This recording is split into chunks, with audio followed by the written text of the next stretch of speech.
Conductor ഇല്ല അന്ന്. Guys കൊട കിട്ടി കണ്ടക്ടർ ചേട്ടൻ വിളിച്ച് പറഞ്ഞു. അന്നുണ്ടായിരുന്ന കണ്ടക്ടർ ചേട്ടൻ എൻ്റെ കുട എടുത്തുകൊണ്ട് വീട്ടിൽ പോയി വീട്ടിൽ വെച്ചിട്ടുണ്ട്, നാളെ തരാമെന്ന് പറഞ്ഞു. Hello guys, and we are waiting for the Vishnu bus. നമ്മുടെ കുട ഇന്ന് കിട്ടും ഗൈസ്. എനിക്ക് വേണമെങ്കിൽ അത് കോട്ടയം എന്ന് വെച്ചാൽ വിടായിരുന്നു, പക്ഷേ ദാറ്റ് കുട and me we were in a very good relationship to the maintaining the relationship between the humans. So my happiness and my relationship is all about materialistic. Okay guys, okay bye, thank you guys. അപ്പോൾ കൊട ഇന്ന് വരും guys, നമ്മുടെ കുട്ടി ഇന്ന് വരും. കുട്ടിക്കൊരു പേരിടണം, കുട്ടിക്കൊരു പേരിട്ടെ.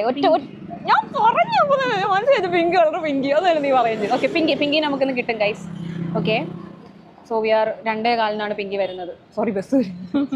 അപ്പോൾ നമ്മൾ 1:45 ആയതേ ഉള്ളൂ. We are waiting for Vishnu motors. Finally ആലിയയുടെ പിങ്കി ആര്യയിൽ നിന്ന് രക്ഷപ്പെട്ടോടി. അതെന്തായാലും രക്ഷപ്പെട്ടു പോയി, തിരിച്ചു വരും ചിന്തിക്കണ്ട. പിങ്കി വന്നില്ല. ഡീറ്റെയിലായിട്ട് കാര്യം പറയും, എനിക്ക് പറയാം. ഇമോഷണൽ ഡാമേജ് ആയിപ്പോയി. ഫൈനലി പിങ്കി അന്വേഷിച്ച് നമ്മൾ കൊണ്ട വെയിലും മഴയും വേറെന്താ കൊണ്ട്